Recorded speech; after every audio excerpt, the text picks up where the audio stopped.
یہ مزارات پہ آپ جا کر دیکھیں، کوئی ماتھے ٹیک رہا ہے، چادریں چڑھاتے ہیں آپ مزارات پر، آپ کیوں نہیں پوچھتے کہ چادر کیوں چڑھاتے ہیں؟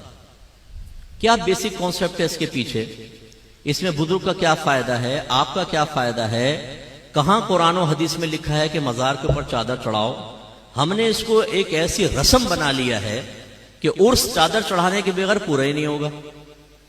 ہر شخص چادروں کی منت مان رہا ہے کہ جی میرا کام ہو گیا تو میں فلاں مزار پہ چادر چڑھاؤں گا۔ بھئی کیوں مان رہے ہو منت؟ ذرا بتاؤ تو صحیح نا، اپنے آپ سے کویسچن کرو، کیوں چڑھا رہے ہو آپ چادر منت کی؟ اس میں کس نے منت مانی تھی؟ نبی نے مانی تھی، صحابہ نے تصور دیا مزار پہ چادر چڑھانے کا، کہاں سے آیا یہ؟ کچھ نہیں پتا، بس لوگ کر رہے ہیں تو ہم بھی کر رہے ہیں۔ اس سے ہماری نوجوان نسلوں کو، ان بچوں کو کچھ پتہ نہیں ہے یہ چادر چڑھانے بھی کوئی عبادت ہوگی، کوئی عبادت نہیں ہے، مستحب تک نہیں ہے۔ اب اس دور میں تو مستحب بھی نہیں رہا۔ ایک دور تھا کہ جب قبرستان عام بنا دیے جاتے تھے، اس میں کسی عالم کی قبر ہے، کسی نبی کی قبر ہے، فرض کر لیں صحابہ کی ہے، تو لوگ ادب سے دور ہونے لگے، تو وہ قبور پہ چڑھ رہے ہیں صاحب، تو وہ جو اشرف القوم کی قبر ہے اس کی بھی بے حرمتی ہو رہی ہے، تو بھئی چلو ایک کپڑا ڈال دو یار، تاکہ فرق تو ہو جائے، آنے والے کو پتہ چلے کسی بزرگ کی قبر ہے دوسری، تو ایک چادر ڈال دی ادھر۔ بس یہ بیسک کانسیپٹ تھا۔ پھر بعد میں جب بزرگان دین فوت ہونے لگے تو لوگ جیسے آ کر فاتحہ وغیرہ پڑھ رہے ہیں، بیٹھ کے قرآن پڑھ رہے ہیں، دھوپ پڑ رہی ہے، تو ارادہ کیا کہ قبہ بنا دیا جائے کہ عمارت صاحب مزار کے لیے، تاکہ لوگ آ کے اس کے سائے میں آرام سے پڑھ سکیں۔ اور خاص طور پہ جب سال گزرتا تھا جس کو ہم آج کل عرس کہتے ہیں، تو پھر لوگ آئیں گے، بیٹھیں گے، کثیر تعداد ہوتی ہے کہ چلو بھئی پھر ایک عمارت بن گئی۔ جب عمارت بن گئی تو جو عام قبور سے امتیاز قائم کرنا تھا وہ عمارت کے ذریعے حاصل ہو گیا، اب چادر کی تو ضرورت ہی ختم ہو گئی۔ لیکن سنی کو تو ایک نیا مشغلہ چاہیے، جو نیا مشغلہ شروع ہو جائے اس کو کبھی نہیں چھوڑے گا، اصل دین کو گھر میں داخل نہیں ہونے دے گا۔ انہوں نے کہا بھئی قبہ بن گیا، ابھی چادر کی رسم تو چلے، وہ چل پڑی صاحب رسم۔ اچھا پہلے چادریں ڈالتے تھے موٹی، کیونکہ یہ ریشمی اور باریک کپڑے تو ایجاد نہیں ہوئے تھے، وہ ہاتھوں سے بنے ہوئے کپڑے، اس میں یہ ہوتا تھا کہ کسی نے 2 چادریں ڈال دی تو ایک صاحب مزار کی طرف سے صدقہ کر دی، ایک پڑی ہوئی ماں بہن امتیاز کے لیے، فرق کرنے کے لیے، باقی ایک نہیں تھی رسمیں پہلے۔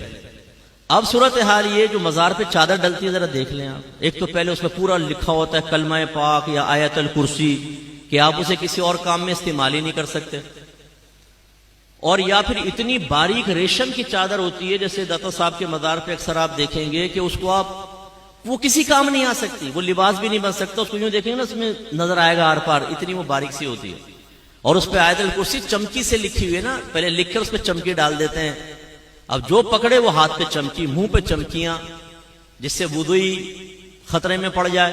اب وضو کریں گے تو یہ چمکیاں لگی ہوئی ہیں، کہاں سے وضو ہوگا؟ اور پھر آپ کبھی دیکھیں اس کٹہرے کے اندر جو آدمی کھڑا ہوا ہے، یہ جب آپ ریشمی چادر ڈالتے ہیں وہ ایک دوسرے پہ پھسلتی ہے گر کے نا، ٹک تو سکتی نہیں ہے، وہ اس کے پیروں میں، وہ آیت الکرسی کے اوپر چڑھ رہا ہوتا ہے، قرآن کے اوپر چڑھ رہا ہوتا ہے، میں نے اپنی آنکھوں سے دیکھا یہ منظر۔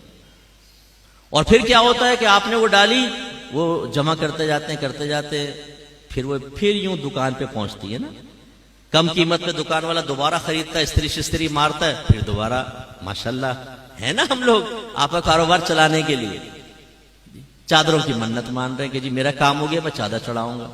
بھائی منت کسے کہتے ہیں؟ سب سے پہلے یہ سوچو، مجھے یقین ہے آپ میں بہت کم لوگ جانتے ہوں گے کہ منت کیا ہے، کسے کہتے ہیں منت، اس کا کیا شرعی تصور ہے، بہت کم لوگ جانتے ہوں گے، کیونکہ میرا 30 سالہ تجربہ ہے، مجھے معلوم ہے کہ ہم کتنی معرفت رکھتے ہیں۔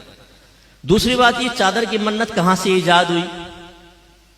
اب ہم کہیں گے ہمیں نا مفتی صاحب ہم نے ایجاد کی ہے۔ اب یہ جب باتیں ہم کرتے ہیں، یہ ہے اصلی دین جو میں آپ کو سمجھا رہا ہوں۔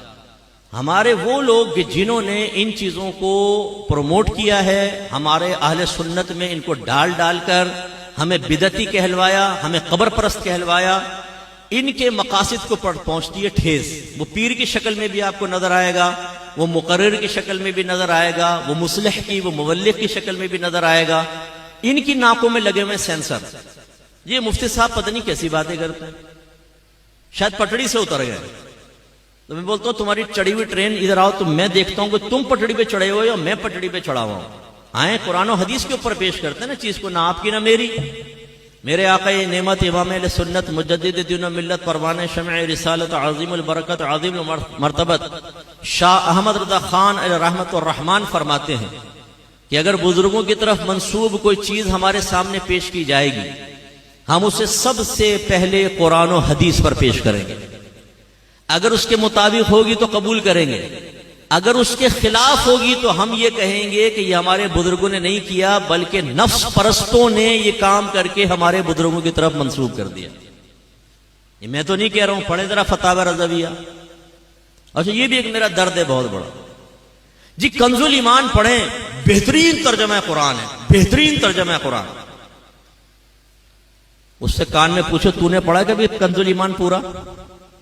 نہیں, آج تک نہیں پڑھا ہوگا, آج تک نہیں پڑھا ہوگا. خود کنز الایمان پڑھا نہیں ہے جی, پڑھے بہترین ترجمہ قرآن. واقعی وہ بہترین ہے, لیکن پڑھو تو صحیح بھائی. اعلی حضرت قاطع بدعت تھے, بدعت کا قلع کما کر دیا. کہاں کیا ہے آپ کو کیسے پتا چلا؟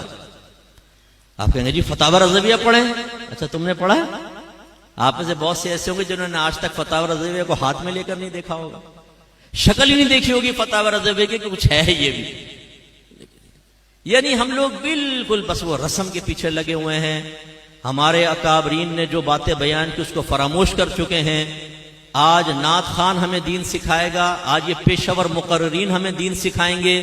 ان کے پیچھے ہم چلنے کے لیے تیار ہیں, اور پورا مسلک اہل سنت ہم نے بدنام کر کے رکھ دیا. ایسے دھمال شمال مزاروں کے اوپر کوئی تصور نہیں ہے, ڈھول ڈھمکوں کا کوئی تصور نہیں ہے. آپ کو اگر بٹھا کر آپ کے کان کے پاس دھن دھن دھن دھن ڈھول بجایا جائے, بتائیں آپ خوش ہوں گے کہ تکلیف ہوگی؟ زور سے بولیں. اور آپ صاحب مزار کے پاس دم دم دم دم دم دم دم دم دم. اور ہمارا عقیدہ ہے کہ مرنے کے بعد بھی جو عام مردہ ہے نا وہ بھی تمام بات سنتا ہے. میرے آقا صلی اللہ علیہ وسلم نے ارشاد فرمایا جب تم مردوں کو سلام کرتے ہو وہ اس کا جواب دیتے ہیں, لیکن تمہیں اس کا شعور حاصل نہیں. اس لیے نبی کریم صلی اللہ علیہ وسلم جب قبرستان جاتے تھے تو کیا فرماتے؟ دعا کیا ہے؟ السلام علیکم یا اہل القبور, اے قبر والو تم پر سلامتی نازل ہو. یہ نہیں فرمایا السلام علیکم یا اہل القبر, یہ صرف سامنے قبر والا سن رہا ہے, نہیں, قبور جمع کا صیغہ استعمال فرمایا, تمام قبور والو تم سب کو سلام.